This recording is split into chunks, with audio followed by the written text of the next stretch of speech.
سلام كمي تصنحو كبرات تخطتلت نلوم عربة 14 حسا 2026 زتدالو حدش زيناتات حيزالكم قريب اللخو مكتتالكم يعدم فلما كندبتاتو هاجروا مخكر كوميشن ኢትዮጵያ ብልጽግና ኦሮሚያ አቀዲሙ ዘወጥሮን መጽደቂ ተቀማሉ ከምዘሎን በዝኻ መስመሩ ከም ሰሓተ ከም ዝተገለጸን ኤርትራ ብዛዕባ ሃገራዊ አገልግሎት ዘውጽቶ መግለጽን በወደ ምጽዋ አጽዋራት ህወሓት ይራገፋሉ ክብል ዝወጽ ሓበሬታን ሸውዓተ ኢትዮጵያን አትሌታት አብ አሜሪካ ከም ዝሃደሞን RSF በሓገዝ ሰራዊት ኢትዮጵያ ንኣገደስቲ ቦታታት ይቋጸር ከም ዘሎ ከም ዝተሓበረን ዝብሉን ካልእን ዝሕብር ዝርዝር ዜናታት ሒዝናልኩም ቀሪብና ኣለና ነቻናልና ሰብስክራይብ ብምግባር ክሳብ መወዳእታ ክትከታተሉና ብኽብሪ ንዕድመኩም حمام إيبولا نابز خفاء درجة استقاقر كم زلو تقليسو أب ديموكراسية ريبابليك كونغون يوغاندان استرعي حمام إيبولا أبتن هاقرات كان محجي كاب استرعي ناي إيبولا تريو اتزخفاء نام مخواني سقع كم زلو وانا دايكتر ودبتعنا عالم دكتور تيدروس أدحانوم تزاريبو لبدا إيبولا أب ديموكراسية ريبابليك كونغو أب تاريخ اتزخفاء لبدا كخون أب قربا كم زلو زملكتا وانا دايكتر ودبتعنا عالم دكتور تيدروس أدحانوم اتلبدا كاب جزين أب جزي مقت كيرا خبي قصل كم زلون حبيرو ابزق زلو متل لبدا قدم حجي كاب زرانايو زخف كخون اب دغالو زبلت وانا دايركتور اب ديموكراسية ريبابليك كونغو تلاعيل زلو نا ايبولا تريو نت اب 2014 ام معرب افريقيا اب غون لايبريان سراليون استرعي هيوت 11 سبا زقزف لبدا كحالفو كم زخلون غاليسلو أبز عمت بعصرت حمشت جنبات بواقع استأوجه لبدأ إيبولا بوحدو كل التشح سبات قتيلو كم زلون كالت 4,300 سبات بت فيروس تلاقيفهم كم زلو سبات ودبت عنا عالم كجلسون كلو اتقصر كوس كم زقلي جلاس حلف زوبا أفريقيا ودبت عنا عالم دكتور محمد جوانة اتلبدا أبوني الديمقراطية ريبابليك كونغو مبقاسو داقي مكافلة انكالو أب كونغو كاب كوسر كأتو خمزي كألا كحبر انكالو سبات يغاندا كم زحبروا اتلبدا أبي يغاندا أب تحت قوسر آتيو بتحمام استلخف سب كاب زي ركب العلو ورحو قصيرو خمزة لون يحبرو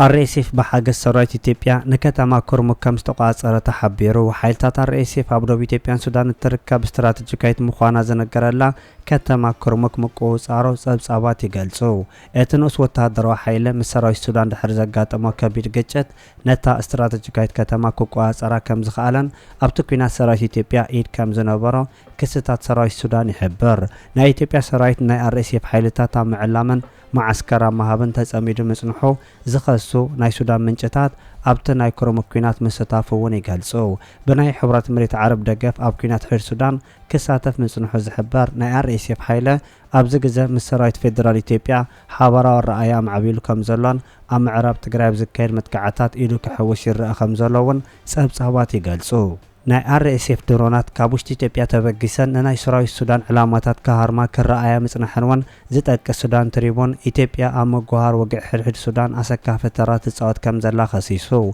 أبدو إثيوبيا عبلال وتهدرو سرحيتات في السم كم زلا زتكاس ناي RSF حايلة أبستفر لقات أميتات تداخيمو كابقعات وصاخوينو خمزلو زحبر مجلستات كوسو مصنحون كجلس انكالو زاقيد نسراوي السودان سرعلون بوتاتات كتماتات زمار خلو وقعات كم زلو ميدياتات يقال حالوا وهب قال RSF ابزوصو مغلصي نا RSF حيلتات نتا اگداسيت كتما كرمو كابستقاصرلو غزي سراي السودان كهدم كمسترعين ابتا اگاطامه بزح حصورات كمستمارخون غاليصلو وتهدرو منچتات نسودان تريبون ابزهابو حبريتا سراي السودان ابتا ختما زنبره عردزاتو ابوشت إثيوبيا بزمصا درونات كمستوقعه كحبرن كالو ناي نوح رقات متكعتن ناي سراي السودان مكلخال اشغاره مغبارو اتم وتهدرو منچتات يحبرو سمز كباب كرمك بوغانو مابزهابو مغلصتا كتما ابز حلف سلسته معلتات تا كتما غون نايت كابنا وحست كوس مدافعات ناي درو متكعت سالست كم زنبه حبيرو مالو كرمك مس إثيوبيا ابز دوب كباب مهلوا متحللفيتن مساغريتن مخوانان امت حلاف قربون وسان تراص صنحا استراتيجيات كتما مخوانا ينغار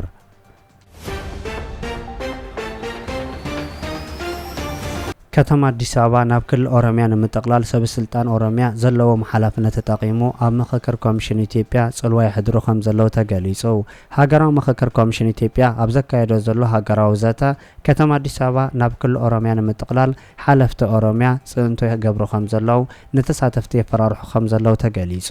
በዚ ኸኣ ሃገራዊ ምክክር ኮሚሽን ኢትዮጵያ ዘይሻራው ንምዃኑ ኣብ ሕቶ ምልክት ከም ዝኣተወ ተገሊጹ። ከተማ አዲስ አበባ ኣብ መስርሕ ምክክር አጀንዳ ኮይና ዘላ ኮይና ካብቶም 8 ቀንዲ አጀንዳታት ምክክር ሓደ ዝኾነ ፌደራላዊ ከተማታት ብዝብል አርእስቲ ዝተዳለወ ጉዳይ አዲስ አበባ ንመስርሕ ምክክር ዝደረኸ ቀንዲ አጀንዳ ኮይኑ ከም ዘሎ ካብቶም ተሳተፍቲ ዝወጽእ ዘሎ ሓበሬታ ይገልጽ። ካብቶም ተሳተፍቲ ዝወጽእ ዘሎ ሓበሬታ አዲስ አበባ ቀንዲ ትኹረት ናይቲ ምክክር ዝገበረ ኣካታዕ ጉዳይ አዲስ አበባ ርእሰ ከተማ ክልል ኦሮሚያ ምዃና ኣፍልጦ መሃብ ዝብል ሓሳብ ካብ ላዕሊ ዝመጽእ ብምባል ናብ ጉጅለ 500 ዝተለኣኸ መግለጺ ከም ዘሎ ብምሕባር እዚ ሓሳብ እዚ ኣብ አጀንዳ ናይቲ ካብ ታሕቲ ከይድ ጸንሐ ምክክር ከም ዘይነበረን ከም ዘይተማኸረሉ እውን ገሊጹ። ኣብ ዝካየድ ዘሎ ሃገራዊ ዘተ ንፌደራል መንግስቲ ከም ዝመርሑ ዝነገረሎም ሰብ ስልጣን ኦሮሚያ ድሌቶም ዘማልኡሉን ሓሳቦም ዘጽድቁሉ ሃገራዊ ዘተ ንምግባር ይሰርሑሉ ከም ዘለውን እዚ ኸኣ ሃገራዊ ምክክር ኮሚሽን ካብቲ ዝቆመሉ አጀንዳ ይወጽእ ከም ዘሎ ብዙሓት ይዛረቡ ኣለው።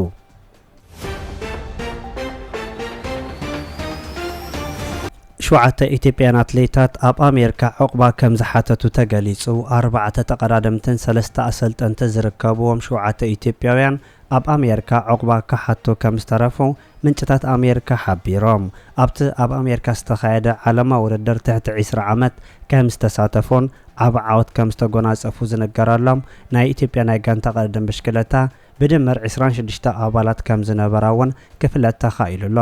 ኢትዮጵያ ናይ ርሕቐት ጎየይትን ኣሰልጠንትን ማለት 4 ስፖርተኛታትን 3 ኣብ ከም ውድድር እግሪ ምጉያይ ማእከላይ ርሕቐት ጉያን ዝኣመሰሉ ውድድራት ዝተሳተፉ ኣሰልጠንቲ ዝሓቆፈ ጉጅለ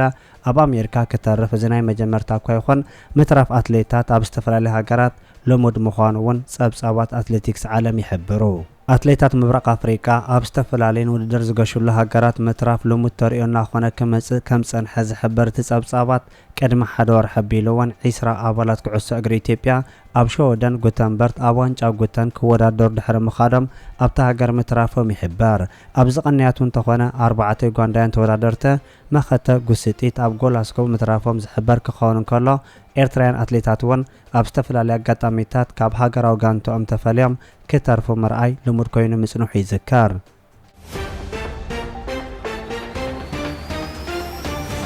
ኤርትራ ንሃገራዊ አገልግሎት ዝምልከት መግለጺ ከም ዘውጽእ ተሓቢሩ። ሃገራዊ አገልግሎት ኤርትራ ከም ኣካል ናይቲ ድሕሪ ናጽነት ዝነበረ ናይ ምክልኻልን ዳግመ ህንጸት መድረኽ ምዃኑን ኣብ ኣመሰራርትኡ ምእዋጆን ቅንጣብ ጸገም ከም ዘይነበሮ ሚኒስትር ወጻኢ ጉዳይ ኤርትራ ሓቢሩ።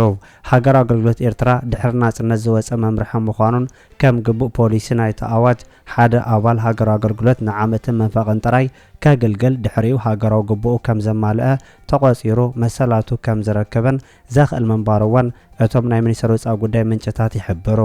ኣዋጅ ሃገራዊ አገልግሎት ኤርትራ ድሕሪ ኩናት ኢትዮጵያን ኤርትራን ኣብ 1998 ኣብ ምልክት ሕቶ ከኣቱ ምጅማሩን ኣብቲ ኩናትን ወረ ኩናት እውን ካብ መምርሒኡ ከም ዝወጸውን መግለጺ ሚኒስትር ወጻኢ ጉዳይ ክሕብርን ከሎ ድሕሪ ኩናት ኣብ ዝነበረ ግዜ ናይ አልጀርስ ስምዕ መሊኡ ብዘይ ምፍጻሙ ኣባል ሃገራዊ አገልግሎት ናብ መንበሪ ገዝኡ ክምለስ ከም ዘይከኣለውን እቲ መግለጺ ወሲኹ ይሕብር። ሃገራዊ አገልግሎት ግዴታ ክኸውን ዝኽእል ሃገራዊ ዓንቀጽ ከም ዘለውን ዝሕብር እቲ መጽናዕታዊ ጸብጻብ ሚኒስትር ወጻኢ ጉዳይ ኤርትራ ዓንቀጽ 51 ቻርተር ሕቡራት ሃገራትን ድንጋጌታት ውዕል ቁጽሪ 29 ኤልኦን ነቲ ድንጋጌ ከም ዝድግፍ ይሕብር። ፖሊስ ጸጥታ ኤርትራ ብሰንኪ ዞባዊ ግጭትን ዘይዓርፍ ስክፍታታት ግዝኣታዊ ልኡላውነትን ኣብ ምልክት ምእታውን ምቑራጽውን ዘመልክት እቲ ጽሑፍ መንግስቲ ኤርትራ ብተዛማደ ውሑድ ሰራዊት ክሕዝን ዝበዝሐ ሲቪላዊ ዕቁር ዓቕሚ ከምዕብል ዝነበሮ መደብ ክሰናኸል ምኽኣል እውን ብተወሳኺ ገሊጹ። ኤርትራ ብሰንኪ ግዱድ መወዳእታ ዘይብሉ ሃገራዊ አገልግሎት ግዳይ እገዳን ቀጻሊ ክስታት ኮይና ምጽንሓ ዝፍለጥ ኮይኑ እዚ ኣብ ኤርትራ ዝግበር ግዱድ ሃገራዊ አገልግሎት ንብዙሓት መንእሰይ ንስደት ምክንያት ከም ዝኾነ ክግለጽ ጸኒሑ እዩ።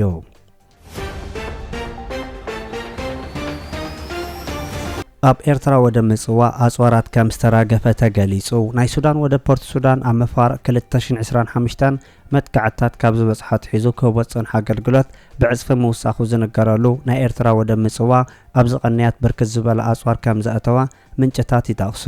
ብወደብ ምጽዋ ዝኣተዋ ናይ ቤላሩስ ናይ ጽዕነት ነፈርቲ ክራገፋ ክረኣያ ምጽንሐን ዝሕበር ኮይኑ ናይ ሳተላይት ስእልታት ከም ዘነጽሮ እተን ናይ ጽዕነት ነፈርቲ ኣጽዋራት ተሰኪመን ከም ዝመጻ ከም ዝሕበርወን እቶም ምንጭታት ይውስኹ። ናይ ኢራን ናይ ጽዕነት ነፈርቲ እውን ኣብቲ ወደብ ክረኣያ ምጽንሐን ዝሕበሩ እቶም ናይ ኢትዮጵያ ምንጭታት ወደብ ምጽዋ ንትግራይ ዝኸውን ኣጽዋራት ምእታውን ክሰርሕ ከም ጸንሐን ይሰርሕ ከም ዘለውን ብተወሳኺ ይኸሱ።